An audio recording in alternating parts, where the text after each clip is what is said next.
Hola amigos, ¿cómo están? Bienvenidos a un episodio más de su podcast favorito de artes marciales y de deportes de combate, Detrás del Dojo. Yo soy Abraham y créanme que el día de hoy es de esos invitados que qué honor el estar aquí con ella. Es una maestra que tiene muchísima trayectoria en este mundo sobre las artes marciales, especialmente en el karate Chito Ryu. Y pues sin hacerla más de emoción, presento a la Sensei Hulda Alarcón. Sensei, bienvenida al podcast. Muchas gracias por darse el tiempo de grabar aquí conmigo. Al contrario, Abraham, muchísimas gracias. Muchas gracias por la invitación y un placer estar aquí. Sí, no, Sensei, la verdad le agradezco mucho que se dé el tiempo. Ahorita estuvimos platicando antes de que iniciáramos el programa sobre pues lo que tanto usted como yo valoramos mucho nuestro tiempo y de las cosas que nos gusta hacer en nuestros ratos libres, por así decirlo.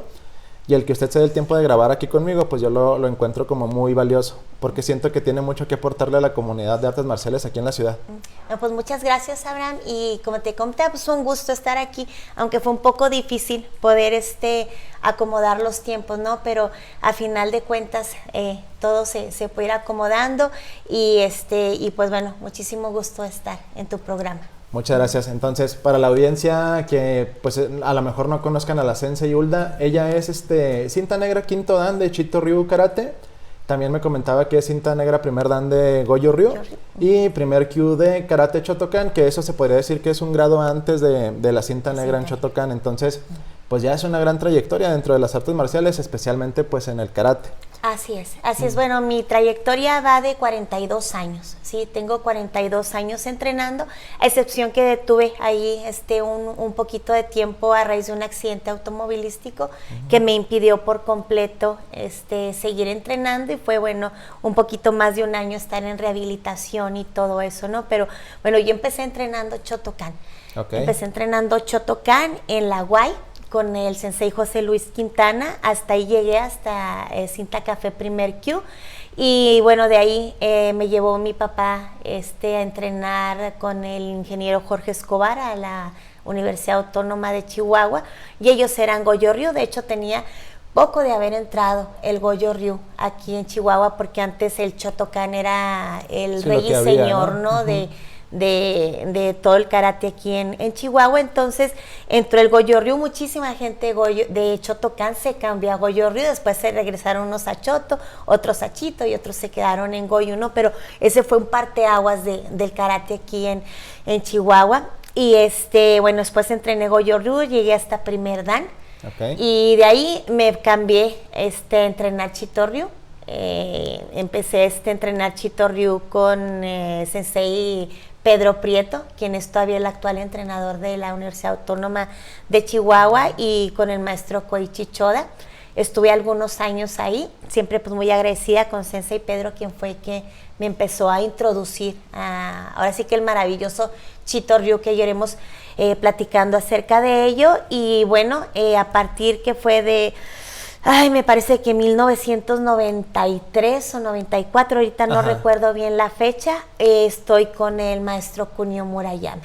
Ok, ahorita nada más para aclararle a la audiencia, Sensei, el Shotokan, el Chito Ryu y el Goju Ryu son estilos diferentes de karate, para que a lo mejor la audiencia, a lo mejor que ya se nos perdió poquito de... Sí.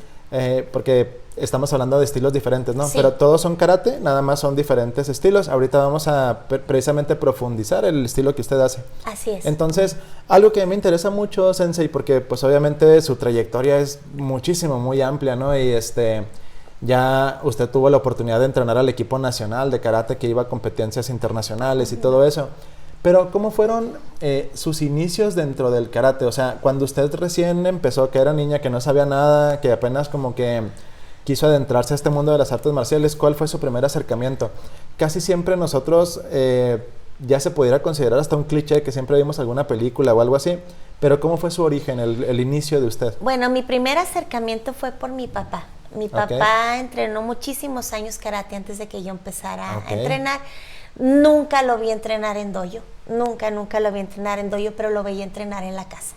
Ok. ¿sí? Entonces hay de vez en cuando que me tocó verlo entrenar en la casa y aparte yo fanática de Bruce Lee, por supuesto, Ok. ¿sí? Súper fanática de Bruce Lee y hasta la fecha, ¿no? Hay muchas cosas que admiro de la velocidad y entre muchísimas otras cosas, ¿no? Ya podemos adentrarnos un poquito más a eso en otra ocasión, que yo creo que nos llevaríamos un programa, Otro programa nada completo, más ¿no? de eso. Ujú. Y entonces ahí esos fueron mis primeros acercamientos, pues como te decía, yo desde los 3 años empecé en la UAY, me llevaban a prepollitos, a natación y todo eso.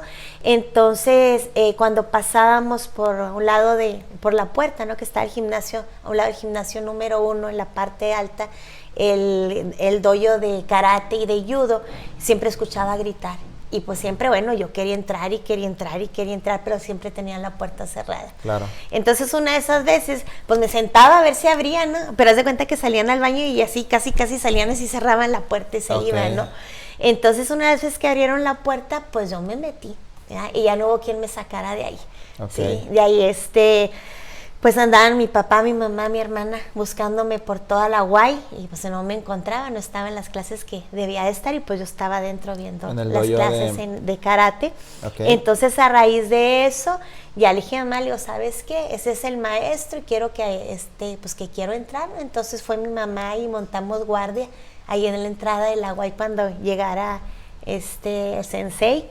Y luego cuando iba llegando le digo, mira, ahí va él, es él. Y luego lo interceptó mi mamá y le dijo, oye, pues es que mi hija quiere entrenar karate. Entonces ahí me volteé y me ve y pues imagínate, estaba yo súper chiquita en aquel entonces, yo creo pues que medía 3 años, ¿no? Dijo. No, ese ya tenía ya 8. Más grande. Ya tenía 8 años, a los 3 años empecé en la UAY, pero karate comencé a los 8 años. Entonces en aquel entonces yo creo que yo apenas rebasaba el metro, yo creo, un metro. Siempre fui muy chaparrita, muy delgadita, que me medía como unos 5 o algo así. Entonces me volteé a ver y dijo, pues que entrene, ¿verdad? Y ese pues que entrene. Ya aquí se convirtió seguimos, en... aquí seguimos. No se ha acabado el entrene. Sí, fascinante, fíjate. Y yo pienso que aparte que me gusta mucho, yo pienso que mi sensei de aquel entonces, el sensei José Luis Quintana, tuvo una manera muy especial y particular de enseñar.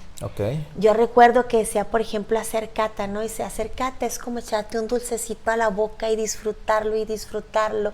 Y lo veía entrenar y lo veía cómo hacía kata y cómo disfrutaba y cómo hacía su kumite y su básico y todo eso. Entonces, yo pienso que esa fue una parte también muy esencial. Tú sabes que el maestro en cualquier ámbito, sea kinder, primaria, secundaria, maestro de inglés, maestro de pintura, o sea, de lo que sea, es una parte muy esencial para despertarte esa pasión o para matarla. Claro, sí, totalmente de acuerdo. Yo creo que los maestros, los mentores, o en este caso los senseis, ¿no? Tiene mucho, hay una frase que dicen que los alumnos son el reflejo de la pasión de los senseis o de los maestros. Entonces, cuando a un maestro se le nota que le gusta o que disfruta lo que hace, yo creo que eso se contagia, ¿no? Y yo creo que es a lo mejor lo que nosotros vemos en personas como usted, que están tan apasionadas en su arte, que nos interesa como saber más, ¿no? Y de hecho, pues de ahí me interesa en querer platicar con usted, porque era como de... yo la veía a usted porque la gente sabrá, nosotros nos conocimos a través del Sensei Rito, ¿no? Así es. Que es mi sensei de karate. Sí. Con quien yo entreno karate, pero del estilo Shotokan. Sí. Entonces hubo una temporada que ustedes compartían un dojo y pues el sensei daba a ciertas horas el Shotokan y usted a otras el Chitoryu y a veces ahí nos tocó convivir. Sí. Y usted como que transmitía mucho eso, como que esa pasión, ese todo, y de repente pues yo la veía a lo lejos dar su clase y sí se ve algo especial, o sea, yo a lo mejor no conocía a la totalidad su trayectoria, pero yo decía, es que esa maestra, esa sensei tiene algo diferente. Gracias. Entonces son cosas que se proyectan y ya de ahí pues obviamente se impregnan nuestros alumnos, ¿no? Pues yo pienso una de las cosas esenciales en cualquier ámbito o esfera de la vida es precisamente esa pasión, ¿no? El hecho de disfrutar de lo que hacemos, porque si eres pintor y puedes impregnar todo lo que estás sintiendo, o sea, esa pintura te va a hablar, ¿no? Claro. Y lo mismo me ha tocado, por ejemplo, maestros que he tenido en todo lo que ha sido mi carrera académica también, que he tratado de llevarla siempre a la par con lo que es el desarrollo de karate. he tenido maestros que te despiertan esa necesidad de saber más. Ok. Sí, entonces yo pienso que eso es parte de, ¿no? El encontrar tu vocación y llevar esa vocación de la mejor manera que la puedas llevar, te dediques a lo que te dediques. Y no estamos exentos de cansarnos, también eso lo hemos platicado.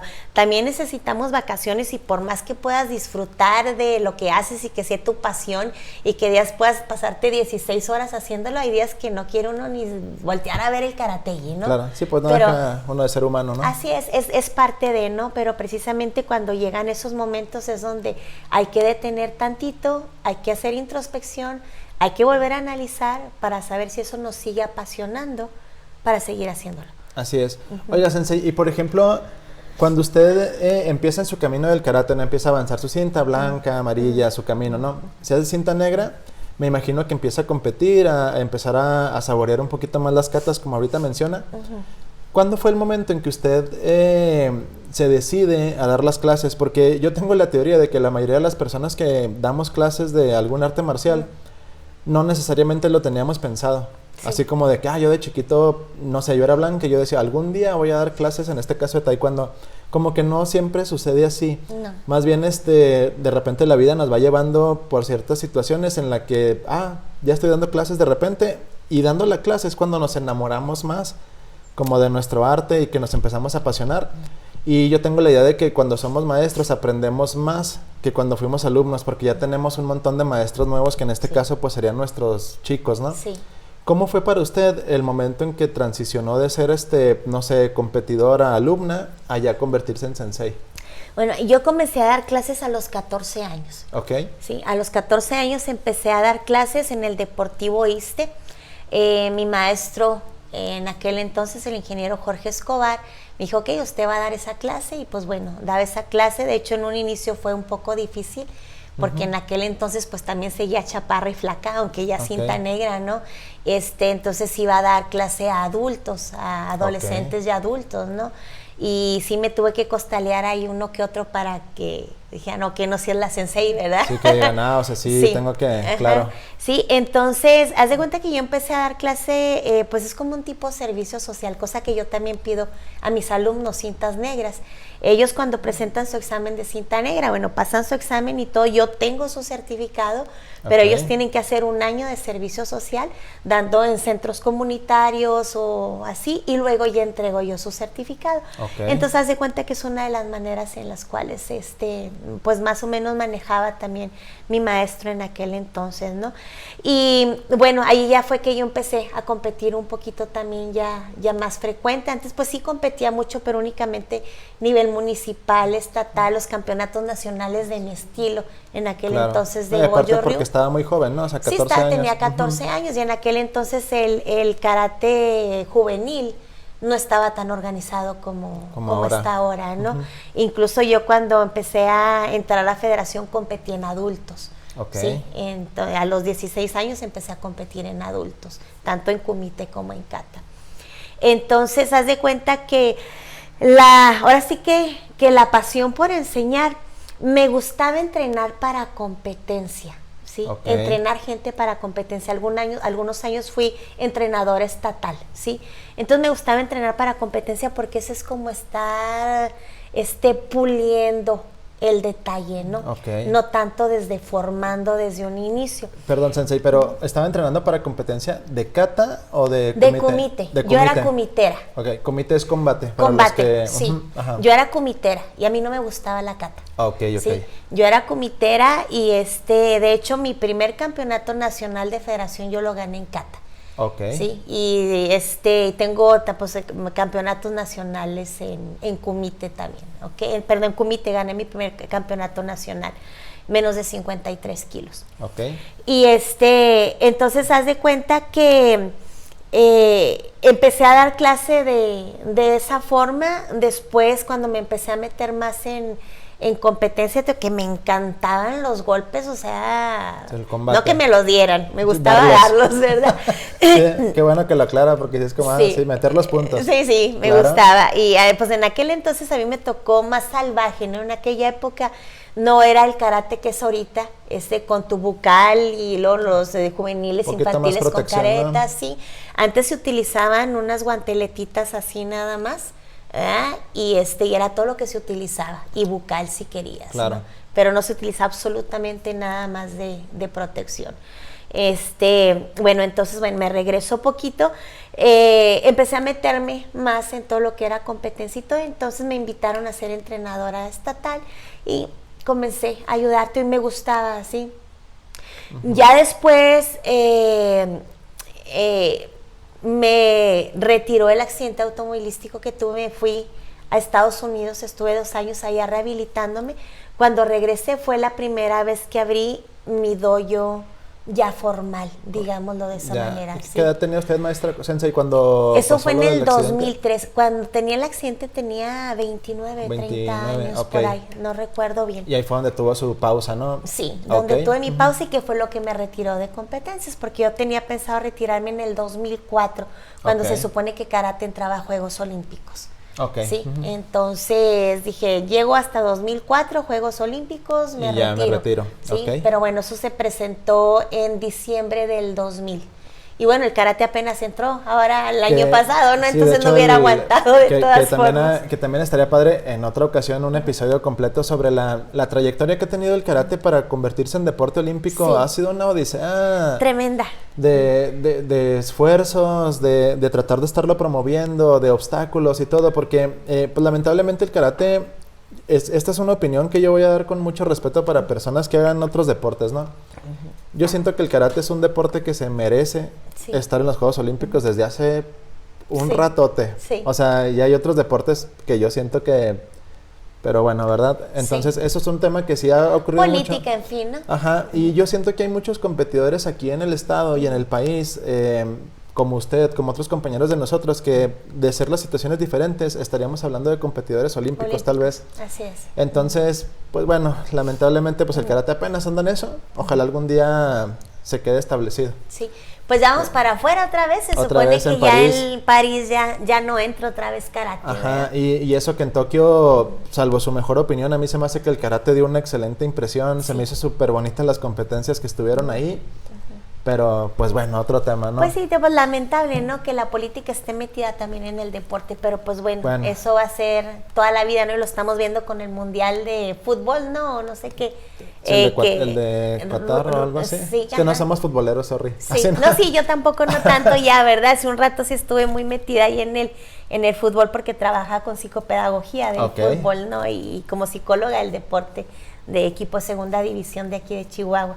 Entonces, pues ahorita sí ya me separado un poquito de lo que es el fútbol. Ajá. Oiga, bueno, entonces volviendo, tiene su accidente, se recupera un rato y de repente ahí ya inicia su propio dojo un poquito más formal, me estaba contando. Sí, regreso, pongo mi dojo un poquito más formal, lo cierro por determinadas situaciones y en eso me hablan de la Federación Mexicana de Karate para integrarme como entrenadora nacional.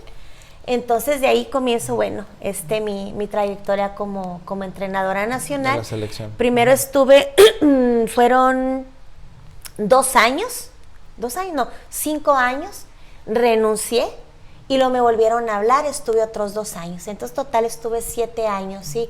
Pero ahí en el inter de que renuncié los primeros 5 años, estuve creo que como 3 años fuera y lo regresé los otros 2 años cuando me andaba ya retirando como entrenadora nacional, decido ya abrir mi dojo formal.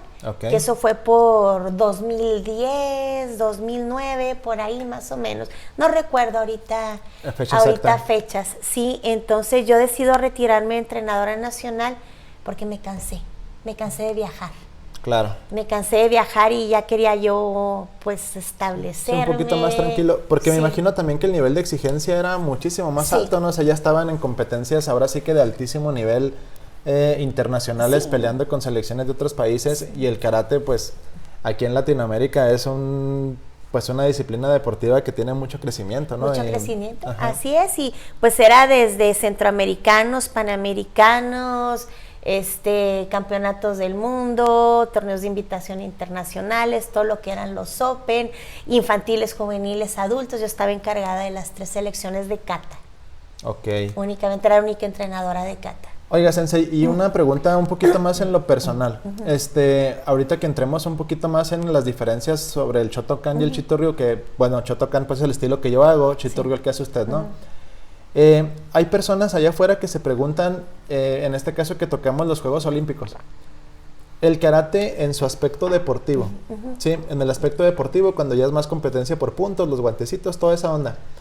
Es importante, que yo sé que usted y yo lo tenemos muy claro, pero para que la gente que nos está escuchando, es importante el estilo que el practicante hace. O sea, por ejemplo, en los Juegos Olímpicos puede entrar cualquier persona, independientemente de si haga Shotokan, Chito-Ryu o algo, o necesita reunir ciertas características. Bueno, recordemos que lo que es de Juegos Olímpicos, campeonatos del mundo y todo eso, el órgano principal o el organizador, digámoslo, es la World Karate Federation, la Federación Mundial de Karate, que es la que está reconocida por todos los comités olímpicos a nivel mundial y reconocida por Comité Olímpico Internacional. Entonces la World Karate Federation, porque tenemos campeonatos mundiales de nuestros estilos, ¿no? Sí, en este caso, pues el caso de la Federación Mundial de Chito-Ryu, de la JKA, de la sí, o sea, como de que el Shotokan tiene su propio torneo de Shotokan y luego el Chito-Ryu de propio Chito-Ryu. Sí.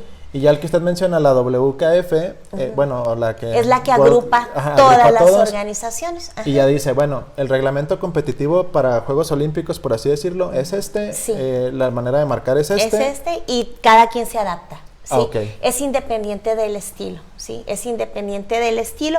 Debemos de tomar muy en cuenta que lo que es karate tiene una base formativa, técnica y filosófica en esencia. Okay. ¿Sí? Ahí vamos, bueno, vamos a ver que si nos regresamos un poquito a la historia, tenemos lo que era Churi-te, Naha-te, Tomari-te, que se supone las 3 líneas principales, que es de donde se van ramificando los diferentes estilos. En este caso, por ejemplo, de Naha-te sale lo que es Goju-Ryu. Okay. ¿Sí? Pues es muy amplio, nomás lo voy a explicar así, ¿no? De Churi-te sale lo que es Shotokan, ¿sí? Tomari-te es así como que un poquito parecido entre uno y otro, ¿no? Pero sí también tiene una línea muy definida.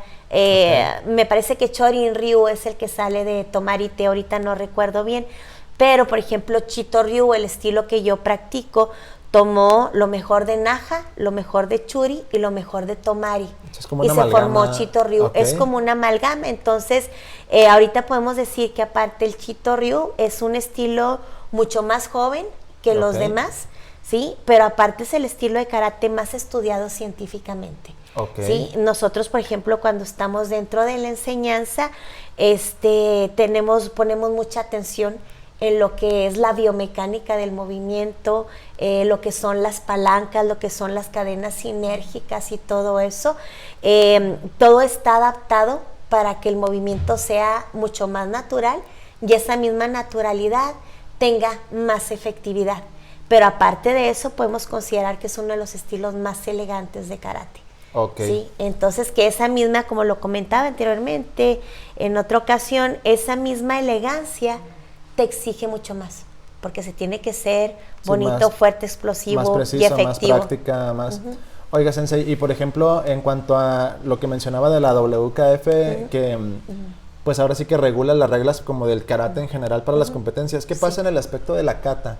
Porque ya ve que las katas de tanto de Shotokan como de Chito-Ryu son un poquito, bueno, tienen variaciones, ¿no? Porque inclusive las posturas no son las mismas. Entonces, a la hora de competir en kata, ¿también hay una especie de regulación? ¿O cada quien va y, por ejemplo, yo hago mi kata de Shotokan y usted la suya? ¿O cómo funciona? Mira, sufrió una metamorfosis tremenda todo lo que fue reglamento tanto de kumite como de kata. Por ejemplo, antes en kumite se permitían lanzamientos tipo judo, ¿no? Los lanzaba, salían las piernas, caían y ¡pah! Los marcabas ya en el abajo. piso, ok. Sí, entonces, como se consideraba que era peligroso, ¿no? Para el competidor, ahora no puedes hacer lanzamientos por encima de la cadera. O sea, hubo muchísimas modificaciones de protección hacia el competidor. Y todos estos años intentando entrar a Juegos Olímpicos, póngales caretas, quíteles caretas, caretas inflables, caretas de esto, caretas de espinilla. Sí. Entonces, fue todo eso. Entonces, en lo referente a kata, antes haz de cuenta que eran nada más 3 rondas. De hecho, tengo un muy buen amigo que fuimos compañeros de selección muchos años y que él maneja ahorita una organización bastante grande, está metiendo lo que es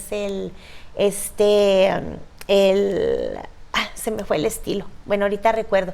Uno de los estilos nuevos se está metiendo aquí a México y que vienen de las catas nuevas. Perdón, se me fue ahorita. Decía, todo por 3 catitas, ¿sí? Porque eran únicamente 3 catas, pero para poder hacer catas entrenábamos de 7 a 8 horas diarias de lunes a sábado, divididas en 3 entrenamientos. Claro. ¿Sí? Entonces, haz de cuenta que ahí no podías modificar ningún movimiento de la kata, ¿sí? Y nos pedían en un inicio, dependiendo del estilo, por ejemplo, Chito Ryu era Basai Dai o Seiyenshin, no recuerdo los otros estilos que katas específicas pedían, no podías modificar ningún movimiento porque podía ser descalificado. Y aparte, había en aquel entonces, eran como 10 principios esenciales para la calificación de la kata, ¿no? Okay.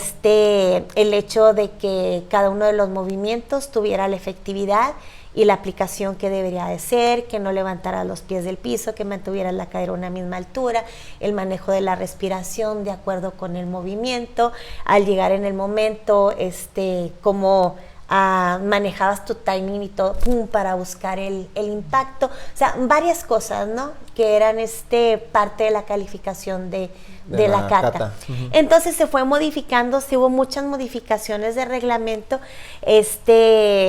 después llegaban a ser hasta 6, 7, 8 katas en un mismo campeonato, que pues es la muerte, la verdad. Sí. Es mucho, sí. La kata es muy porque desgastante. Sí, mucha gente piensa y dice, ay, pues si nomás tira golpes en el aire. Sí, o sea, no es tirar golpes en el aire, es la esencia de karate. Claro. Sí, es la esencia. Entonces, bueno, llegamos a lo que es Juegos Olímpicos y haz de cuenta que se divide también, ahora se califica un aspecto técnico y un aspecto, como de acondicionamiento físico, ¿no? Okay. Y luego ya de ahí, va a ser. Entonces, fue un... Se están haciendo un desarrollo ahí grande para que el lado deportivo del karate, pues ahora sí que se unifique y poder entrar a competencias como los Juegos Olímpicos y otras no. Sensei, ya para empezar a entrar ahora sí en materia, porque estamos platicando bien a gusto y de aquí se nos va a ir así todo el día. Sí. Ya hablamos un poquito sobre el aspecto deportivo del karate en general, ¿no? Y pues sus retos ahorita en los deportes, bueno, para hacerse deporte olímpico, pero ya en esencia en lo que es el lado marcial y todo, como ahora sí como que un poquito en la historia, en características generales, ¿cuál sería la diferencia entre el karate Shotokan y el Chito Ryu? Aquí en el podcast yo tuve un episodio anterior con un invitado amigo mío, pero él es español y él hace Goju Ryu. Entonces en aquel episodio él compartió pues la diferencia en que él consideraba del Goju Ryu al Shotokan. Pero el Chito Ryu es un arte, bueno, es un estilo de karate que aquí también en la ciudad es muy practicado. O sea, de hecho se podría decir que estamos a mitas, o sea, mitad de Shotokan, mitad de Chito Ryu. No siento que haya como que un estilo que predomine sobre el otro en cuanto a popularidad. Y mucha gente tiene esa duda. Inclusive hay personas que a veces se me acercan y, oye, pero el Shotokan es una cosa aparte, el karate es otra y el Chito Ryu es una más. Entonces, a grandes rasgos, la diferencia del Shotokan, del Chito Ryu y cómo la gente los podría distinguir entre uno y otro. Bueno, por ejemplo, si no conoces así de karate, ¿qué es lo que puedes ver? Shotokan son posiciones mucho más amplias, más abiertas, son movimientos más amplios, más abiertos. Escuchaba alguna vez una entrevista de uno de los grandes maestros de Shotokan japoneses y decía que ellos utilizaban mucho todo lo que era posiciones abiertas y movimientos amplios porque ellos incluían su acondicionamiento físico dentro del mismo entrenamiento básico. Okay. Sí, ahora si nos vamos un poquito más hacia la historia, se dice que ellos utilizan movimientos más amplios porque tenían más extensión territorial y tenían oportunidad de hacerlo. Cosa que, por ejemplo, Goju de línea Naja no podía porque sé que peleaban sobre balsas. Entonces, por eso necesitaban posiciones cortas, centro de gravedad bajo, como mandando el abdomen hacia abajo, muchísimo manejo de la respiración para poder controlar la fuerza y mucho movimiento circular corto para poder y entonces eso es lo que podríamos ver, a diferencia así nada más a simple vista, ¿no? Posiciones amplias, movimientos amplios, movimientos muy rectilíneos, ¿sí? A Chito Ryu, movimientos un poquito más cortos, como te comentaba anteriormente. Los movimientos y las posiciones son mucho más naturales porque buscan efectividad, movimiento rápido, defensa, ¿sí? Okay. Entonces manejamos mucho salir a 45 grados, y como te comentaba ahorita, como nosotros traemos incluido en línea Churi, Naja y Tomari, tenemos una combinación, entonces utilizamos, Chito Ryu es el estilo de karate que más katas tiene. Okay. ¿Sí? ¿Por qué? Porque tenemos todas las que son de línea Churi adaptadas a como a su visión, Chito, ¿no? a nuestra visión. Entonces, en este caso, ejemplo, sí es el Senkutsudachi, en lugar del Senkutsudachi más largo, en lugar del Kokutsudachi que utiliza Shotokan, que son 2 anchos de cadera, el original, ¿no? O sea, el más tradicional. El pie de atrás es apuntando un ángulo de 90 grados, el otro al frente, el peso en un 75% pierna de atrás. Algunos estilos tienen alguna variación en cuanto a eso, ¿no? Por ejemplo, Kokutsudachi y Chito Ryu es como haces un Senkutsudachi hacia el frente y luego giras cadera, okay. Entonces como si giras el Kokutsudachi hacia un ángulo de 45 grados, entonces esa es nuestra defensa. ¿Por qué? Porque estás en posición de kumite, defiendes y regresas a contraatacar, buscando precisamente esa efectividad en lugar de utilizar el Kokutsudachi en todas las katas, bueno, en lugar de Kokutsudachi utilizamos el Nekuachidachi. ¿Sí? Okay, que es como la posición del gato, le dicen algunas personas en español. Gato, que es como una L, porque ahorita la maestra, la sensei ya usó muchos nombres que, o sea, el Senkotsudachi básicamente para la gente que nos está escuchando es lo que le dicen posición larga. Una pierna adelante, la otra atrás. En taekwondo le dicen Apkubisogi para que lo ubiquen. Sí. Y Kokotsu es lo que en español le decimos como una L, una posición en L. Taekwondo, la gente que haga taekwondo, Tikubisogi. Y la posición que usted menciona es la de gato. La de gato. Sí, esa es como que una L, por así decirlo, pero mucho más corta y usted está casi paradita, con las rodillas dobladas. Con las rodillas flexionadas y esa se le conoce como una posición de acortamiento. Okay. Es una posición más que de ataque de defensa, de acortamiento. Por ejemplo, si estás acorralado, no tienes hacia dónde mover, ¡pum!, acortas y defiendes, al igual que el Shikodachi, no Kibadachi, posición de caballo. Sí, caballo. Así es. Mire, yo la percepción que tengo yo desde el lado del Shotokan y en este caso también del Taekwondo, ¿no? Ahorita me hizo mucho sentido lo que usted mencionó de que el Shotokan incluye dentro de sus mismas posturas y las katas el acondicionamiento físico. Cuando yo recién me empecé a entrenar Shotokan, yo ya tenía muchos años haciendo Taekwondo, ¿no? Y a mí se me hacía muy raro e inclusive pudiera definirlo como antinatural algunas posiciones porque yo sentía que eran demasiado bajas. Entonces yo decía, pero ¿cómo la patada de frente, cómo va a salir desde una posición tan baja? O sea, como que a mí no me hacía sentido, ¿no? Porque era como, a lo mejor yo estaba acostumbrado a hacerla de una posición un poquito más paradita, más tranquilo, más relajado. Y ahorita con lo que menciona es como de, sí es cierto, pero sí sentía mis piernas como si estuviera haciendo una especie de sentadilla. Entonces como que ya me hace mucho sentido el entrenamiento que usted menciona. Sí. Y también de lo que yo tenía entendido sobre lo que mencionó usted ahorita en cuanto a las diferencias geográficas de los estilos, la gente que entrenaba Shotokan era porque eran los campesinos que estaban trabajando en los campos de arroz. Entonces, pues eran territorios más amplios. Y la gente que hacía Chito Ryu eran comunidades de pescadores. Entonces, por eso lo de las balsas, ¿no? O algo así tengo entendido. Sí, Goju Ryu. Todo lo que es línea de Goju Ryu. Aquí tenemos que ver que esas diferencias de Churi, Naja y Tomari tienen mucho que ver con de qué parte se trajeron de China. ¿Sí? Okay. Recuerda que dentro de lo que es el arte marcial china tienen, bueno, pues que los estilos, por ejemplo, de la grulla, acá que del dragón, del tigre, etcétera, etcétera. Entonces, eso tiene mucho que ver. Por ejemplo, lo que es de Naja era de grulla, ¿sí? Okay. Entonces, era de grulla, pues si te fijas, hacen esa hiachidachi, que es como posición. Sí, como la postura de el Karate Kid. Grulla, claro, sí, todo como mundo el ubica. tipo de Karate Kid, ¿no? Entonces, dependiendo de esa línea de arte marcial chino, ¿sí? Tiene mucho que ver el desarrollo de las técnicas, vaya. Ok, oiga Sensei, ahorita más temprano en el podcast usted mencionó que el Chito Ryu era el estilo de karate que está más estudiado por la ciencia.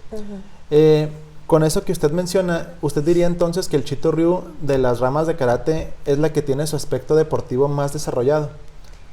Pues mira, yo creo que eso... Por lo de la ciencia mismo. Sí, pues eso ha ido variando. Ok. Porque ahorita en lo particular nos podemos encontrar muchos dojos que son netamente competitivos. Okay. ¿Sí? O sea, que hacen su karate como para karate tipo de competencia, ¿no?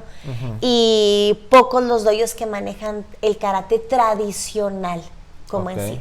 Y ahorita todo lo que es la ciencia deportiva, en este caso de karate, todo lo que es la metodología, el desarrollo de la metodología del entrenamiento y todas las aplicaciones que se han hecho en cuanto a ciencia se refiere, porque ahora tú sabes, o sea, si se está entrenando, cada determinado tiempo te hacen tus pruebas de lactato, de oxigenación, o sea, todo eso, ¿no? O sea, claro. Entonces, ahorita ya no podemos decir que los de Chito, que los de Choto, que los de Goju, que los de Wado, no se puede. Okay. Porque al menos toda la gente que está inmiscuida dentro de competencia llevan esa base metodológica y quienes tenemos la posibilidad de agarrarnos de la ciencia, bueno, empezar a desarrollar por ese lado, ¿no? Así es. Porque, por ejemplo, usted ve cuando se echa un clavado en ver videos o inclusive películas donde el karate era retratado más o menos en la época de los 80s, de los 90s, el karateca casi siempre era retratado como un peleador muy rígido, que estaba como muy parado. Y que dependía muchísimo del yakuzuki, que es el golpe recto, ¿no? Entonces, pues el karate se veía muy así. Entonces, inclusive más en el Shotokan, como usted mencionaba, que es el de las posturas amplias, se veía como el estilo más rígido, el que está más parado. Sí. Y hoy en día vemos las competencias de karate. Y no sabes qué estilo son. Ajá, porque todos pelean muy similar, ¿no? Y de hecho ya es un poquito más flotado, están moviéndose en las puntas. Y los movimientos son muchísimo más explosivos y más rápidos. Entonces, inclusive los competidores de Shotokan ya son muy rápidos también. Entonces, yo siento que el aspecto deportivo del karate se ha ido desarrollando muchísimo por lo que usted menciona, ¿no? Y más por el hecho de que pues quieren buscar una plaza olímpica. Así es, y ahorita como lo mencionas, ahorita ya no sabes, pues un competidor no sabe si es Choto, si es Chito, si es Goju o es o adoptado, ¿sí? Okay. Pues, o sea, no se sabe realmente. ¿Por qué? Pero pues es lo mismo, ¿no? Muchos de los competidores que vemos, incluso a nivel internacional, los pones a hacer básico de karate y no saben o no pueden. Okay. ¿Sí? Porque están netamente dedicados a competencia. Okay. ¿Sí? Entonces, ahora muchísimos gimnasios, estados, países comienzan la especialización desde muy temprana edad. Okay. ¿Sí? Entonces ahí es donde tenemos que tener una línea muy definida, ¿sí? Si vas para competencia, ¿qué nivel de competencia o tu entrenamiento va a ser formativo y tradicional? Claro. Sí. Ok, Sensei, y otra duda que yo, por ejemplo, tengo en lo personal, que, por ejemplo, en mi caso, ¿no? Que digo, bueno, yo soy cinta negra de Karate Shotokan, pero me gustaría aprender Chito Ryu. ¿Las cintas tienen alguna especie de equivalencia o empiezan, no sé, en este caso el cinta negra empieza desde blanca en Chito Ryu, o hay alguna especie, como ya ven en la universidad, que revalidan materias y todo eso? Porque ya mencionó que las katas son diferentes, pero que tienen ciertas similitudes. ¿Cómo funciona ese sistema? Bueno, mira, depende del maestro, ¿sí? Okay. Ese depende mucho del maestro. Y sí hay variación en cuanto al básico, en cuanto a Choto y Chito. Pues una que tiene tantos años, ¿no? Ves a alguien de Chotocan que empieza a practicar Chito o haciendo una kata de Chito y lo dices, no, ese no es Chito, ¿sí? O un Chito haciendo Choto, no, ese no es Choto, ¿no? Sí, pero pues ese es el ojo clínico ya, ¿no? Entonces, yo en lo particular, la manera en que yo lo manejo, yo respeto sus cintas, ¿sí? Si llega alguien que quiere aprender Chito Ryu, que sea segundo, tercero, primer dan o café, cinta que sea, y quiere aprender Chito Ryu, yo respeto su cinta. Okay. Entonces ellos siguen entrenando con su cinta, mientras ellos van haciendo las modificaciones hacia el cambio de estilo y todo lo demás, bueno, llegan hasta su grado de café o revalidan su cinta café, o bien trabajamos para que presente su negra, su primer dan en este caso. Nosotros Chito Ryu manejamos cinta negra, se le llama Chodanjo, es como reprobado, ¿sí? Y cuando pasas hasta primer dan, entonces es así como que cinta negra, primer dan. Ok, ¿sí? Entonces, pero ya sería una certificación distinta, ¿no? O sea, otra organización dice que ya es cinta negra en otro estilo. ¿Cómo, perdón? O sea, pero ya sería un certificado diferente al que, por ejemplo, yo tengo de la JK. Sí, no, diferente. Otro diferente. Sí, por ejemplo, tú tienes tu certificado de JK y dices, ok, ¿sabes qué? Yo quiero aprender Chito Ryu.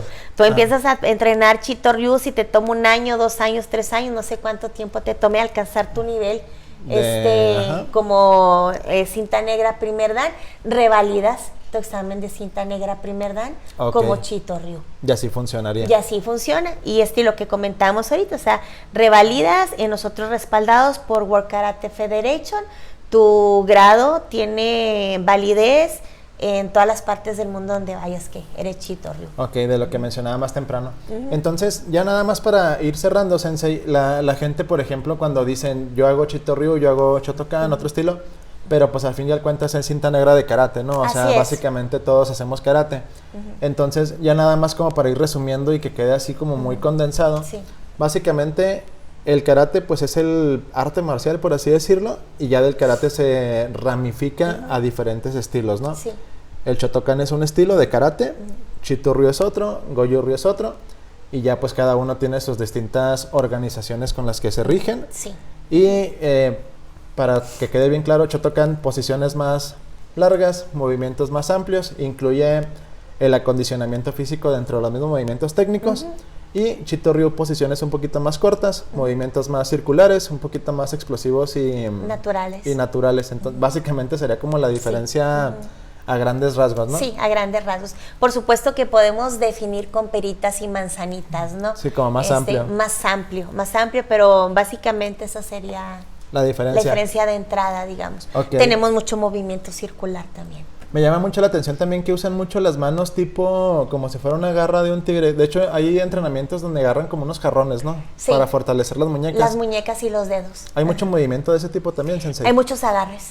Ok, sí. Como a la tráquea, como a la ropa. Sí, como agarre así. Y agarre, por ejemplo, de defensa a mano, golpeando, pues porque eso viene de la línea de Naha. Perfecto. Sí. Ok, Sensei, un mensaje final que tenga para la audiencia que a lo mejor ahorita que ya nos estuvo escuchando en el podcast y que ya pues escucharon un poquito sobre su experiencia, sobre las diferencias que tiene el Shotokan y el Chito Ryu, un mensaje final que tenga para ellos, ¿dónde la pueden contactar si se interesaron para aprender algún estilo de karate? Bien. Bueno, ya nada más como mensaje es que tomemos siempre en cuenta que todos somos arte marcialistas. Independientemente del estilo que practiquemos, sea Shotokan, Goju Ryu, Chito Ryu, Wado Ryu, Taekwondo, Judo, lo que sea, Kung Fu, lo que sea, todos traemos una misma formación. Y mucha gente me pregunta, yo creo a ti también te ha preguntado, ¿y cuál es mejor? Claro. ¿Sí? Entonces aquí no hay mejor ni hay peor, todos son efectivos. Todo depende de la manera en que lo entrenemos, en que lo percibamos y en la manera en que vayamos aprendiendo a sentirlo. Pero no hay mejor ni hay peor. Cada uno tiene Sus aspectos valiosos. Sus aspectos valiosos, ¿no? Y nosotros como maestros, ahora sí que maestros en el camino que seguimos aprendiendo, siempre tenemos posibilidad de aprender de alguien más. Okay. Yo en este caso, por ejemplo, de taekwondo, me encantan muchísimo los ejercicios que utilizan para pateo, ¿sí? Y he adaptado ejercicios de pateo, de taekwondo, para mis alumnos. Okay. Y entonces, de todos podemos aprender, de todos podemos adaptar, ¿verdad? Entonces, por un lado, invitarlos a todos aquellos que practicamos artes marciales, que tenemos muchísimos años practicando arte marcial, siempre estar abiertos a aprender más. Siempre estar abiertos. Muchas veces nos conformamos con lo que ya tenemos y tenemos que recordar que el arte marcial es muy, muy grande, ¿no? Yo en lo particular pues he entrenado Shoto, Chito, Goju, ahorita sigo entrenando Chito y sigo entrenando Goju, he entrenado Wado Ryu cuando estuve en Estados Unidos, entrené Aikido, he entrenado un poquito de Judo. Okay. Entonces tenemos que ir complementando nuestra arte, ¿no? Porque a final de cuentas, bueno, karate tiene agarres, tiene lanzamientos, tiene inmovilizaciones. Muchas veces cuando estuve como entrenadora nacional, que hacíamos la kata por equipo y se hacía el bunkai, ¿no? Lo que era ya en la ronda final, que era la aplicación, que son cosas muy espectaculares, pero que tienen que estar apegados a lo kata. Que es la kata. Metimos muchos movimientos de aikido, ¿no? Que el aikido es súper elegante y efectivo, ¿no? Entonces todo se va complementando, ¿sí? Todo se va complementando. Entonces, estar abiertos a eso y no cerrarnos y pelearnos porque el tuyo no sirve y el mío sí. Claro. ¿Sí? Entonces, yo he visto mucha gente karateca que son buenísimos y salen a la calle y les ponen una santa revolcada, ¿no? Entonces, la efectividad a final de cuentas tiene que ver con la manera en que uno lo entrene, ¿verdad? Así es. Y con el detalle, sobre todo, que uno lo entrene, que tenemos que tener en cuenta que la base esencial de cualquier arte marcial, primero que nada, es el perfeccionamiento humano. Claro. Y dentro del perfeccionamiento humano vamos con nuestro perfeccionamiento de carácter y el perfeccionamiento técnico. Repite, repite, repite y repite. Entonces, abrirnos a conocer, a lo mejor no revolver, ¿verdad? Porque tenemos que mantener nuestro arte intacto también, ¿no? Sí, la esencia. La esencia, de una u otra manera. Y bueno, invitarlos y a los que no practican ningún arte marcial, que se acerquen al arte marcial. Sobre todo también en cuestión de niños, formativo. Sabemos que ayuda con el comportamiento, con la atención, con la concentración y por ende impacta en cómo se comportan en la casa, cómo van aumentando sus calificaciones escolares, en que no los tienen que andar correteando para que hagan lo que se supone que deben de hacer. Claro. Como adolescentes, para que los mantengan ahora sí que en la línea, caminando derechito, ¿verdad? Tomando las decisiones más correctas posibles, como adulto joven y como adulto mayor, con salud, ¿sí? Así es. Entonces, aprovechar todo lo que son las bondades del arte marcial. Totalmente de acuerdo, Sensei. La verdad, yo creo que no tendría nada más que agregar. Ya lo dijo usted perfecto. Estoy totalmente en la misma sintonía que usted dice. Obviamente, yo me siento muy afortunado de, por ejemplo, aunque nosotros hagamos cierto estilo, como de conocer a maestros de otros, ¿no? En el caso no sé, mi sensei Rito, que a través de él pues ya la conocí a usted y que pues tengo la oportunidad de estar platicando y ver su punto de vista, conocer el punto de vista del sensei Rito, de los maestros de otros estilos. Yo creo que siempre es muy enriquecedor y obviamente pues inspirador para nosotros, para poder seguir mejorando y pues como usted menciona, pues perfeccionando a nosotros primero que nada como seres humanos. Entonces, Sensei, le agradezco muchísimo que se haya dado el tiempo de estar aquí conmigo grabando el episodio. Yo creo que lo que nos vino a compartir aquí es demasiado valioso para la comunidad que le interesan las artes marciales aquí en la ciudad y yo siento que este episodio le va a ayudar a muchísima gente a poder encontrar su camino independientemente del estilo que ellos practiquen. Entonces, le agradezco mucho. Le agradezco también pues la amistad que tenemos, que obviamente pues es una persona de la cual yo sigo aprendiendo muchísimo y el día de hoy yo me llevo algo muy valioso. Aprendí bastante no solamente sobre lo del Chito Ryu, sino pues también usted como sensei y todo y pues que son cosas que yo quisiera para mí y mi carrera, ¿no? Entonces, nada más, Sensei, ¿dónde pudieran contactarla si quisieran aprender Shitoryu con usted las personas que nos están escuchando?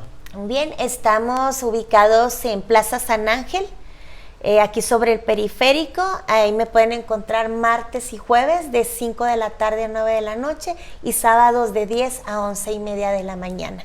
Así es, también aquí en el podcast, bueno, más bien en la descripción del video y de la descripción de este episodio voy a dejarle el nombre de la Sensei para si ustedes quieren contactarla directamente a Facebook. Ella también ahí pues les puede dar informes ya para que se integren a la clase. Así es. Entonces, bueno, Sensei, le agradezco muchísimo y también les agradezco a ustedes que se hayan dado el tiempo de escuchar este episodio. Ojalá se les haya hecho interesante, la verdad a mí me encantó, me la pasé súper bien grabando con la Sensei. Gracias. Y pues no se olviden, estamos cerrando ya la temporada de esta segunda temporada, valga la redundancia, de Detrás del Dojo Podcast. Y pues estos últimos episodios han sido para mí muy especiales porque pues hemos tenido invitados de gran talla como la Sensei. El siguiente jueves tenemos episodio nuevo, como todos los jueves. No se olviden de compartir, de mencionar este podcast a personas que ustedes consideren que les pueda gustar. Y pues eso ayuda a crecer muchísimo este proyecto que yo hago con mucho gusto para que todas las personas aquí de la ciudad o de más lugares donde nos escuchan puedan aprender un poquito más sobre artes marciales, que es un tema que nos apasiona. Entonces, gracias por todo. Yo soy Abraham, me acompañó la Sensei Hulda y esto fue Detrás del Dojo. Nos vemos la siguiente semana con un episodio igual de interesante como lo fue este.